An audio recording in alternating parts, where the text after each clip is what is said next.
महायुती जिंकेल अशा प्रकारचा विश्वास आमच्या महायुतीने केलेल्या कामाच्या जोरावर या ठिकाणी कार्यकर्त्यांना सांगितलेलं आहे। आणि महायुतीने केलेली कामं गेल्या 3 वर्षातली लोकांपर्यंत पोहोचवा आणि सरकारने घेतलेले निर्णय याची माहिती लोकांपर्यंत द्या, लोकांना त्या योजनांचा लाभ मिळू द्या, हे कार्यकर्त्यांनी करावं। आणि त्याचबरोबर निवडणुकीच्या बाबतीमध्ये निवडणुका डोळ्यासमोर ठेवून कुठलाही निर्णय घेत नाही आणि निवडणुकांसाठी आम्हाला कुठलीही तयारी करावी लागत नाही, कारण निवडणुका असू द्या नसू द्या शिवसेनेचं काम वर्षाचे 12 महिने 365 दिवस सुरू असतं। आणि म्हणून महायुतीला या निवडणुकांची कुठलीही चिंता नाही, कारण केलेली कामं लोकांसमोर आहेत। या महाराष्ट्रातली जनता केलेल्या कामाची पोचपावती देते, हे विधानसभेमध्ये आपण पाहिलेलं आहे। 232 एवढा लँडस्लाइड मॅन्डेट विजय या महायुतीला विधानसभेत मिळालेला आहे। त्यामुळे त्याचीच पुनरावृत्ती या ठिकाणी या निवडणुकांमध्ये होणार आहे। आणि एवढं हेही मी सांगतो आपल्याला की जे लोक लोकसभेमध्ये ज्यांना विचारलं का, मी सांगा लोकसभेमध्ये ज्यांना यश मिळालं तेव्हा ते निवडणूक आयोगावर काही बोलले नाही, ईव्हीएम वर काही बोलले नाही, वोट चोरीवर काय बोलले नाही। परंतु आता मात्र ते तुमचा प्रश्न तर उत्तर मी देतो, आता मात्र या निवडणुकांमध्ये स्थानिक स्वराज्य संस्था विधानसभेच्या निवडणुका झाल्यानंतर वोट चोरी मत चोरी असे व्हायला लागले आणि मतांची चोरी झाली, ईव्हीएम मशीन, मतदार याद्या या सगळ्या ज्या काही त्याच्यावर आक्षेप घेऊ लागले। आणि म्हणून मी त्यांना एवढंच सांगतो, जे काही बोलताय हा मतदारांचा अपमान आहे। आमच्या लाडक्या बहिणींनी मतदान आम्हाला केलंय त्यांचा अपमान आहे, शेतकऱ्यांनी आम्हाला मतदान केलंय त्यांचा अपमान आहे, लाडक्या भावांनी मतदान केलंय त्यांचा अपमान आहे, वारकरी कष्टकरी सगळ्यांनीच आम्हाला मतदान केलंय त्यांचा अपमान, या महाराष्ट्रात तमाम मतदारांचा अपमान ते करतायत। आणि म्हणून येणाऱ्या स्थानिक स्वराज्य संस्थांमध्ये मतदार या सर्व लोकांना धडा शिकवतील, कारण त्यांनी केलेल्या मतदानाचा अपमान ते करतायत।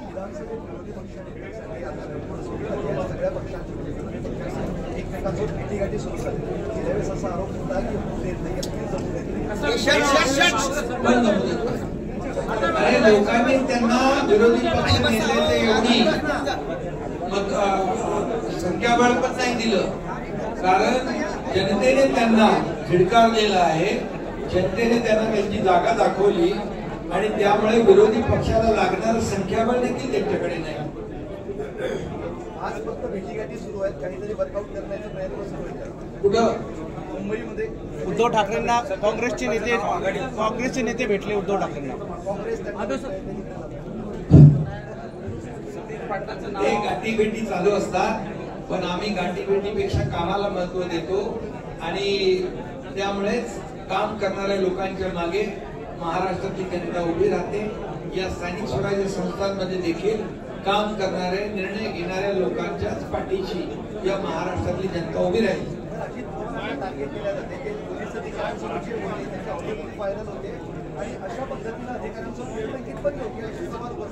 खरं म्हणजे त्यांनी अधिकाऱ्यांनी देखील कोण बोलते ओळखलं नसावं आणि अजितदादांचा जो काही रोखटोक स्वभाव आहे त्यांचाही तसा उद्देश नसावा, परंतु मिसअंडरस्टँडिंग झालेला आहे, गैरसमजातून हा प्रकार झालाय। एवढं या ठिकाणी मला जी माहिती मिळाली त्याबद्दल साहेब, आता या गॅजेटवरून आणखी काही म्हणा, शेवटचा हैदराबाद गॅजेट लागू करावा अशी मागणी होते आहे।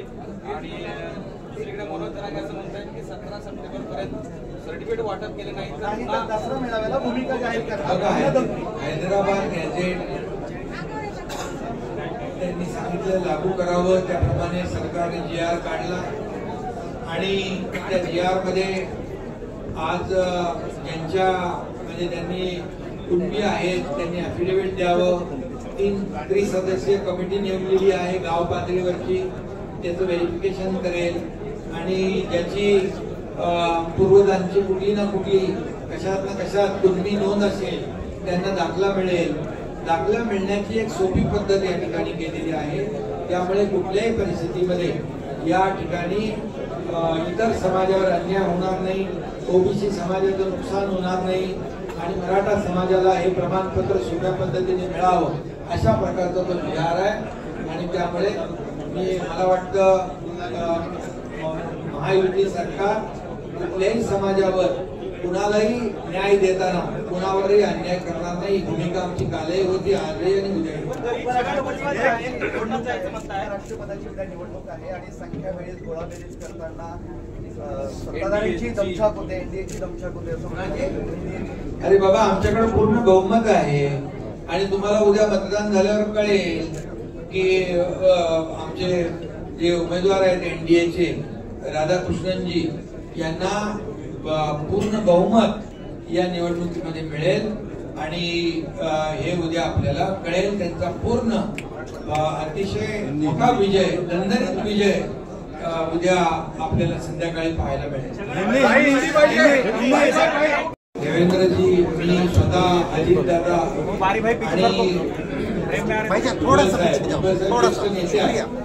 आणि त्यांच्याशी चर्चा झाली होती आणि त्यांनाही सांगितलं होतं या GR मुळे ओबीसीला कुठे धक्का लागणार नाही।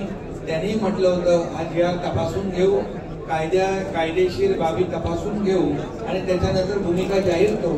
त्यामुळे मला वाटतं या GRच्या माध्यमातून ओबीसीचं कुठलंही नुकसान होत नाही। मराठा समाजाला जे प्रक्रिया आहे, हा जो काही प्रमाणपत्र देण्याचा नियम 2012 आहे तो आम्ही केलेला नाही, तो पूर्वीपासूनचा आहे। त्यामुळे आम्ही नवीन काही असा नवीन काही निर्णय घेतलेला नाही। प्रमाणपत्र देण्याबाबत फक्त पद्धत जी आहे ती सोपी केलेली आहे, सुटसुटीत केलेली आहे। यापूर्वी मराठवाड्यात कधी कोणती प्रमाणपत्र मिळत होते का? ज्यांच्या नोंदी मिळाल्या त्यांना दिलं ना आपण। त्यामुळे ज्याचा अधिकार आहे त्याला अधिकार मिळाला पाहिजे, पण ज्याला अधिकार देताना दुसऱ्याचा अधिकार कमी होता कामा नये, ही भूमिका आमची झालेला आहे। आणि सर बंजारा समाज आणि हैदराबाद एसटी आरक्षण मागितलेलं आहे। मुख्यमंत्री असताना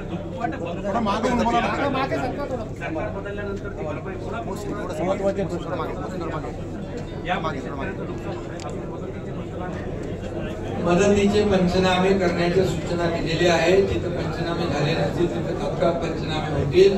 शेतकऱ्यांना आम्ही वाऱ्यावर सोडणार नाही, शेतकऱ्यांचं सरकार आहे आणि माझ्या मुख्यमंत्री पदाच्या कारकिर्दीमध्ये जवळपास 45,000 कोटी नुकसान भरपाई, त्याचबरोबर योजनांच्या माध्यमातून पीक विमा योजना असेल, त्याचबरोबर अनेक जे शेतकरी सन्मान योजना याच्या माध्यमातून वाटप केलेले आहे।